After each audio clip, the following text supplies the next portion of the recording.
There's no place like the Cube.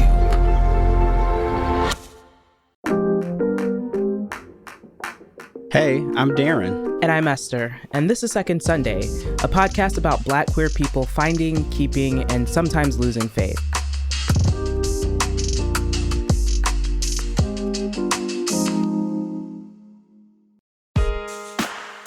Black queer folk, I feel like those of us who came up through the church, we know the church too. We know the church like the back of our hands. We are the beloved, as long as we're in the closet. I like to tell my theology students, I teach a faith-based organizing course, and we always talk about, like, how do you get people to change their minds and hearts? You know, is faith a tool that we use to compel people to move, right? And I always ask them, do we need everybody? Darren, I feel like this is the big elephant in the room when it comes to this podcast as a whole, is that question of do we need everybody? You already know I have my opinion on what that question means. After all of these conversations, Darren, what does that question mean to you? I think about it from kind of like a justice-informed lens of, if people are disposable, then we will dispose of them, and eventually we can also be disposed of. But if we have a vision of justice and an idea of what it looks like to make change in the world that includes people that we don't like and that we don't want to play with, then I think we can get someplace that's sustainable and actionable and generative rather than punitive and just throwing people away. Now, Darren, I never said that we should throw anybody away. I never said that. You speak a lot of English right now. You're saying a lot of words. Go ahead and break it down for us. Do we have to have the people who make us feel shitty when we go to church? Do we need to convince them? That is the question. You don't have to answer now. I'm just saying, that's what I'm asking. Like, you know, we do this thing where we're like, I want to change hearts and minds. And it's just like, do I though? Or do I just want you to let me live? Now that's a valid question. I have to admit that the way that I approach questions about who we need has certainly changed over the course of putting together this show. As we've spoken to so many different people on their respective journeys to finding, keeping, and losing faith, it's become a lot more complicated. But before I unpack anything further, let me just introduce the voice at the beginning of the episode. The voice you just heard was Reverend Naomi Leapheart. She's a pastor, activist, professor, and director of faith-based and interfaith affairs for the city of Philadelphia. So I had the chance to talk with Reverend Naomi, and our conversation touched on a lot of the themes that came up this season. So in this episode, you're going to hear some excerpts from that conversation that are going to help Darren and I reflect on this first season. And it's going to help us address the question that's been looming in the background across all of our guests. And that big question is, do we need everyone? Like, do we really need everyone to get on board? Do we need to push to change and revolutionize the church or even individual people? What is actually worth fighting for? There is also this way that mother can't deny that anointing, or that, you know, she sure can't take us up when she pray, or whatever, you know, like there's a way in which we never speak of it, but they know as well as we do that this thing is as much ours as it is theirs. One of the things that really stood out to me this season, Darren, was that almost everyone that we've spoken to, regardless of where they are on their faith and spirituality journey, almost all of them started off with very positive and loving relationships with the church. Oh, absolutely. I mean, and if you think about it, so much of our relationship with the church is a lot like our relationship with our parents. The first way we know love, the first way that we feel belonging, all that has to do with the relationship we have with our parents. And if you had great parents or if you had crappy ones, you still long for the relationship that you've always wanted with them if you didn't feel like you got that. Ooh, that's so real, because that is also the place where you form, using the parent analogy, your initial idea of your identity. Sometimes it feels like no matter how advanced you are in therapy and knowing yourself and standing up for yourself, a little thing can just put you right back in the world. And you're like, oh, I remember how to play this role. And Naomi said something really similar. I'm in an estranged relationship with the Black church, right? I haven't consistently been part of a church community in years. And yet, if I walk into a Black Baptist church in North Philadelphia, I know what to do. I speak that language. I am familiar. My body remembers, right? So in that way, it means everything to me, right? I mean, it means home.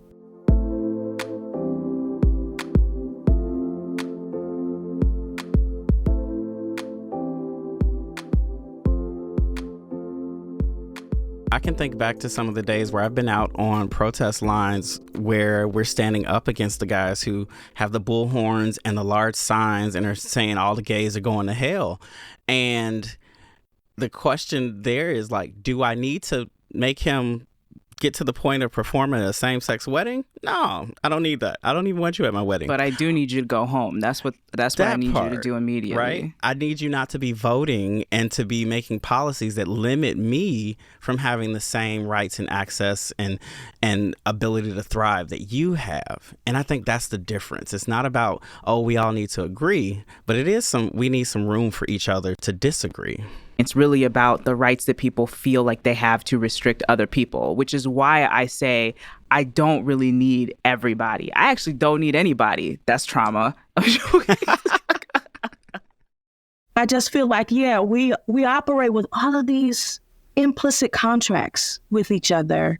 And one of them is, at the end of the day, we are all Black and need to at least be united enough to face all of the enemies of Blackness, right, outside of this space.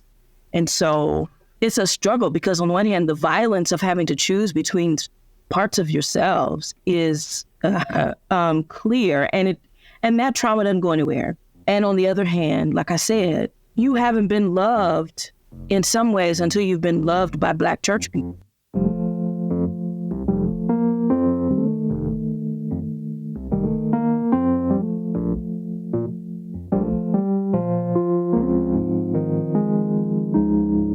I love that she brought up this idea that we have to unite as Black people because there's so many things working against us in the outside world. And oftentimes it's like, what happens in the house stays in the house. And we're just trying to keep a roof over our heads. We're not, it's almost like this, you mentioned it a lot, scarcity, where we don't have time to nitpick and pick and choose who's marginalized and who's not. We all got to focus on just surviving as Black people. Like, let's not get too in the weeds. Like, what do you think about that? I'm team both and all the time, right? We are trying to survive, but what I'm wanting to get to is thriving. And the switch there is that in survival, it is what do we have to do just to get through, just to make it, just to live one more day. But thriving is so much more. Thriving is this abundance. Thriving is this idea that we have enough, even enough room to disagree without limiting each other, without tearing down each other, without having to take something away from each other. That's the vision I'm trying to cast, but you can't get to thriving unless you survive, right? If you die in the process, if you don't make it through to that side, then you won't be able to enjoy the benefits. So yeah, it is messy. It's tough. It really is messy. And the questions that come up with me in all of this mess are questions that came up, as I was listening to Carmarian talk, for example, where I had this idea that she should be so angry. And I'm not saying that she never was. Obviously, she felt a lot of negative feelings in response to what she went through. But then in my head, I'm like, would it have been healthier for you to just walk away? And then I'm like, but you did make progress in this situation, in this moment. What I'm hearing you say is that we need to, and correct me if I'm wrong, maybe find a way where we can disagree without tearing each other down, knowing that it's going to feel icky no matter what. Which is what I feel like Naomi's getting at, where it's like either way, when you're calling out people you love or standing up for yourself in spite of people that you love being the ones that are hurting you, that is always going to feel uncomfortable. And I don't think we make room for the discomfort that comes with having to say something that's difficult to say.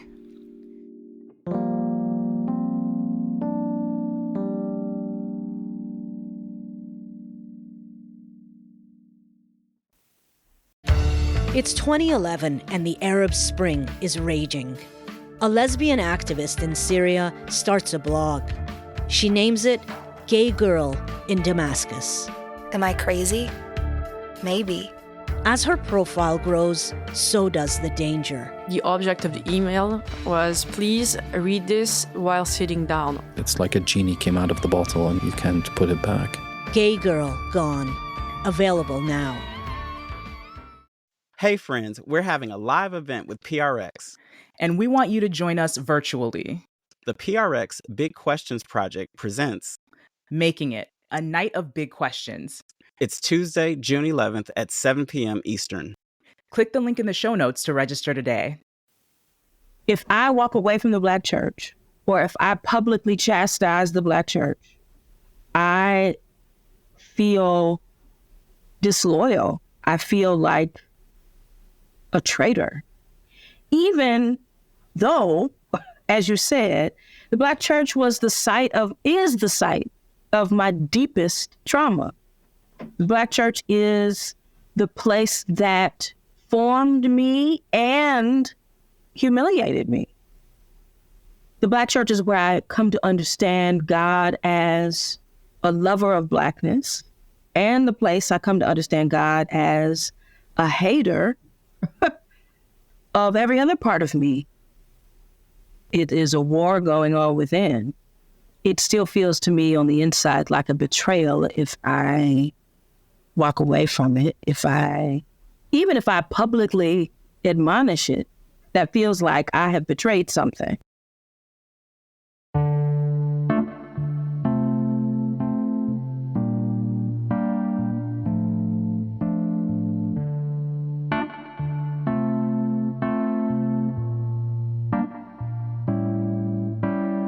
To be super clear, there is not one answer or one way for everyone to move through our oppression and our tensions and all of that.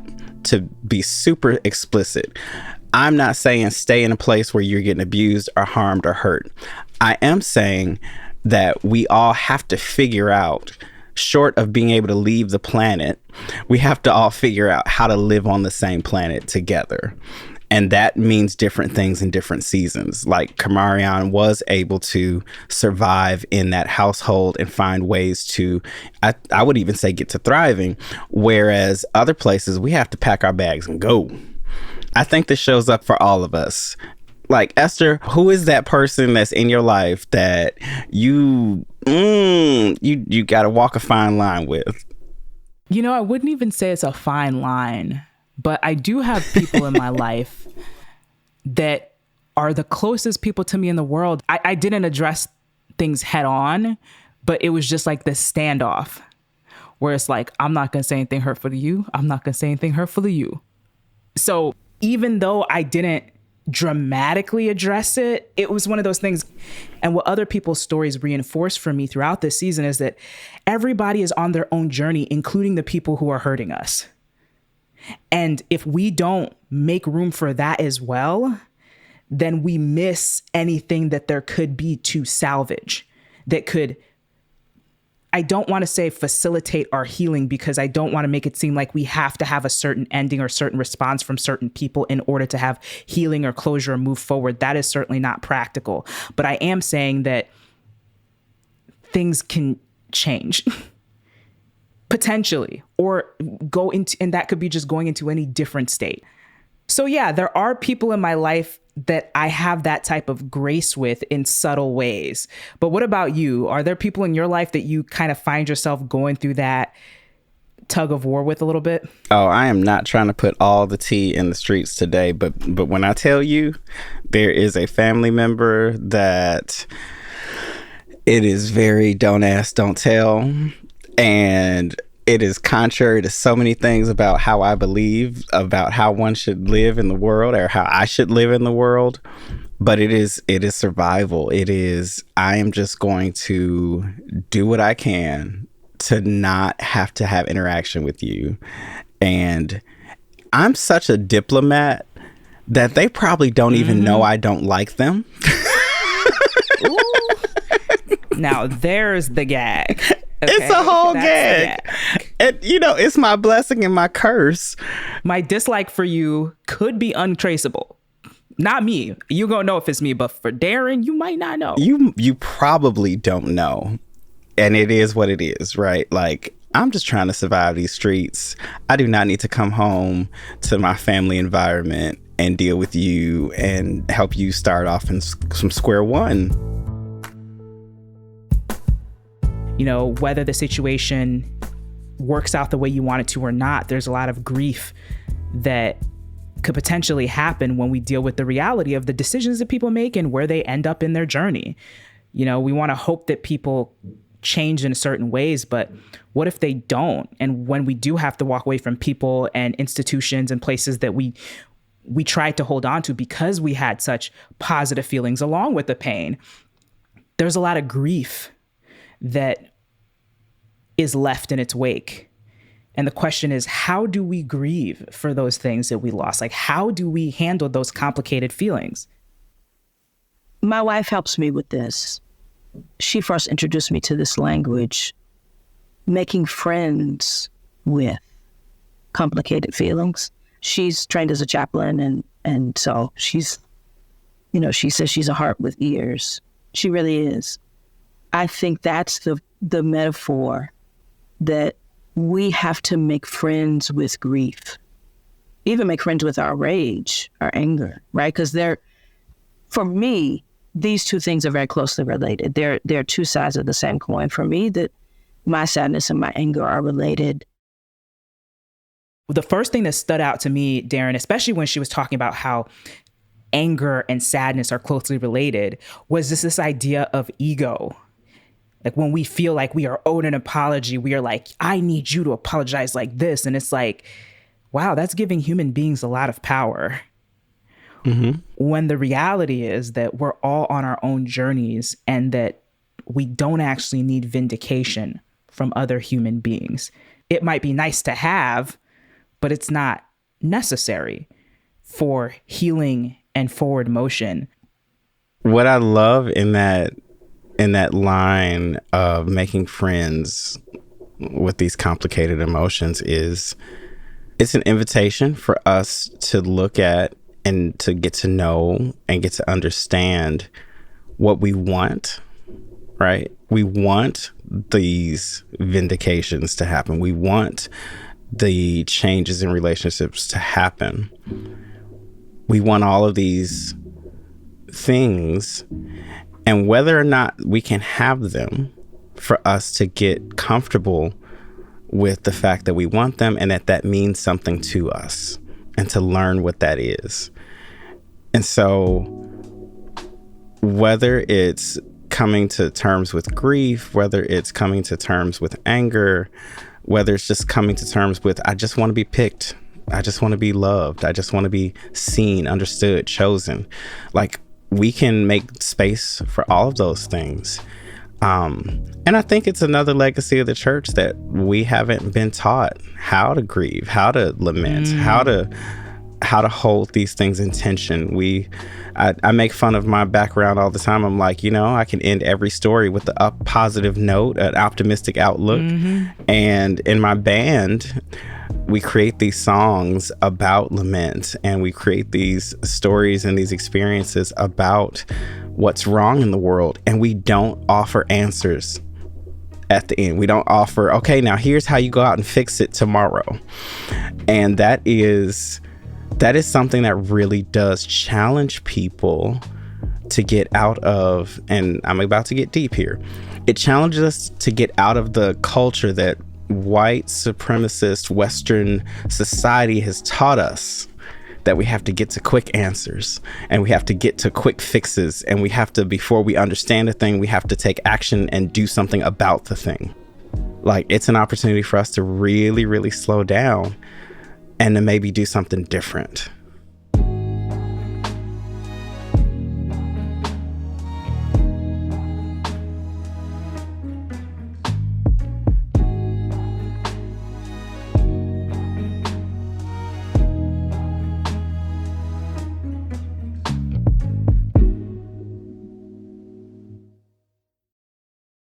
Want to dive into how technology and Black spirituality intersect? Or confront the challenges new tech is creating? Maybe even catch a vision of hope for the future?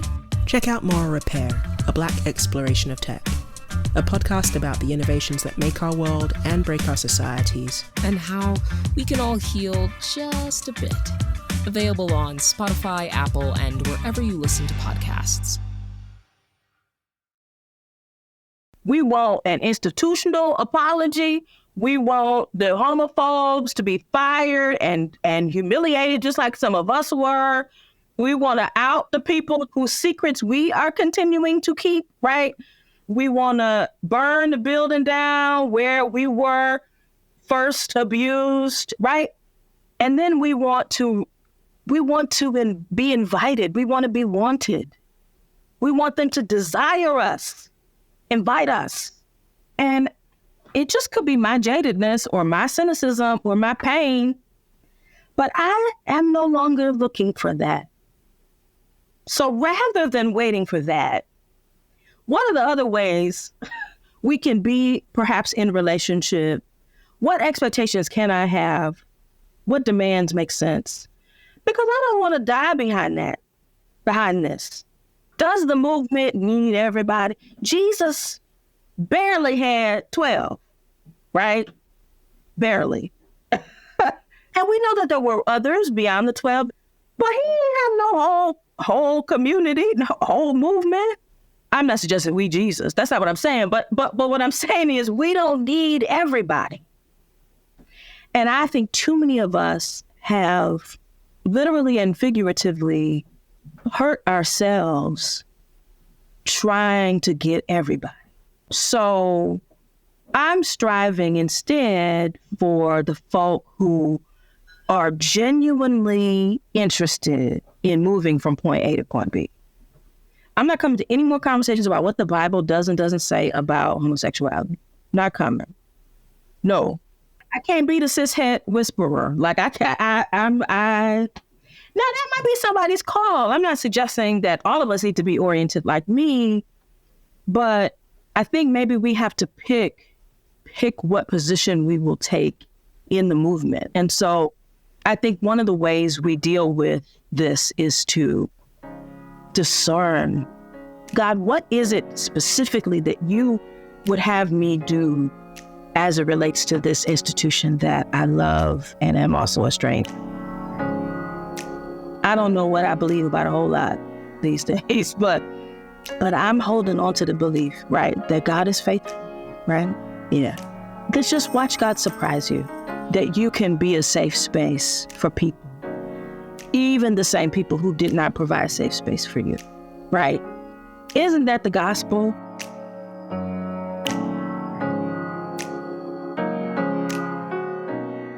One of the things that you've said to me that has been really interesting is sometimes the relationships that we have with certain people could be the one relationship that gets them to see a different perspective. Yeah. And that is true for some people. That happens in some scenarios. But we all have to, like you mentioned, pick and choose what works for us in the moment if we're being sincere about what we can handle.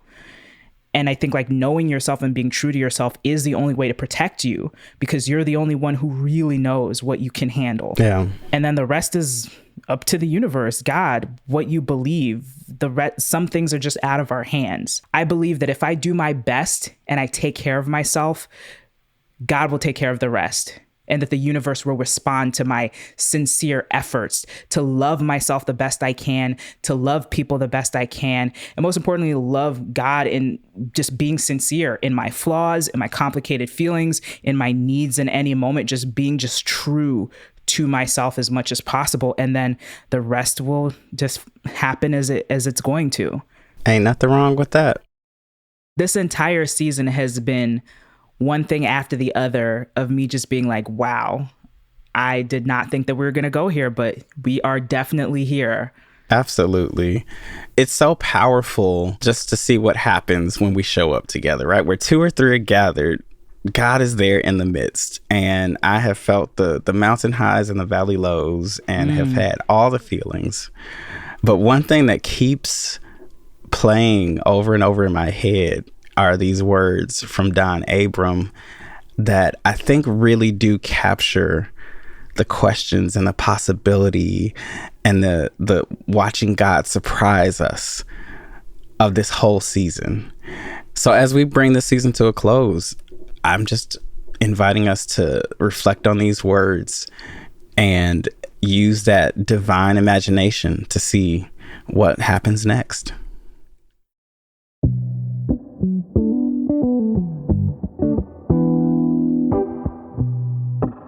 Here's why. I refuse to forfeit my spiritual inheritance. There's queer blood on the floors of Black churches. There is queer blood on the pews and the pulpit. Queer labor helped build this place. Queer folk found love in this place. Queer folk preach and teach and serve and sing in this place. And for me, if I forsake this place, if I leave this place, not only do I see myself as leaving behind my spiritual inheritance and connection to ancestors who were in this place, I also leave room for those who stay to say that I was never here in the first place. When folk don't remember you, they don't call your name, they don't tell your story. And that's the worst form of death. And so for me, it's one thing to have my queerness rejected in this place, but it's another thing for you to suggest that it never existed in the first place. And so I'm interested in going back to the source, because try as we might, the Black church still has influence. Try as we might, Black preachers still have sway. And so what they say from the pulpit matters. The way that these communities treat young queer and trans kids matter, because I have seen the impact of religious trauma on my own body. And so for me, I stay because I still think that there is hope. Not everyone is homophobic. Not everyone is transphobic. Not everyone is damning us to hell. But I will say that there are some who have lost their way because we wrestle not against flesh and blood. And it is my job. When I signed up to preach this gospel, when I signed up to take on this call, the Bible says, the Spirit of the Lord is upon me, and it has anointed me to preach the gospel, to set the captive free, to heal the sick. The Black church is full of captives, and somebody has to set them free.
The Second Sunday podcast is hosted by Esther and Darren Calhoun. But podcasting is a team sport, so a big thank you to our dream team. Our producers, Esther Ikoro, Anna DeShawn, and Nichole Hill. Our associate producer, Amber Walker. Our sound designer, Florence Adams, and our managing producers, Jocelyn Gonzales and Courtney Fleurantin. Our opening theme song is Maya B's original track titled They Don't Know. You should download the full song today. To learn more about today's guests or the show, visit our show notes on our website, secondsundaypod.com, and on Instagram @secondsundaypod. Second Sunday is a production of The Cube, spelled with a Q, in partnership with the PRX Big Questions Project which is generously supported by the John Templeton Foundation and produced by PRX Productions. The Cube is your #1 curated platform to discover the best BIPOC and QTPOC podcasts. Support this show and more like it by joining the Cube app and follow the Cube across social media @the Cube app. Thank you for listening, and we'll see you next episode.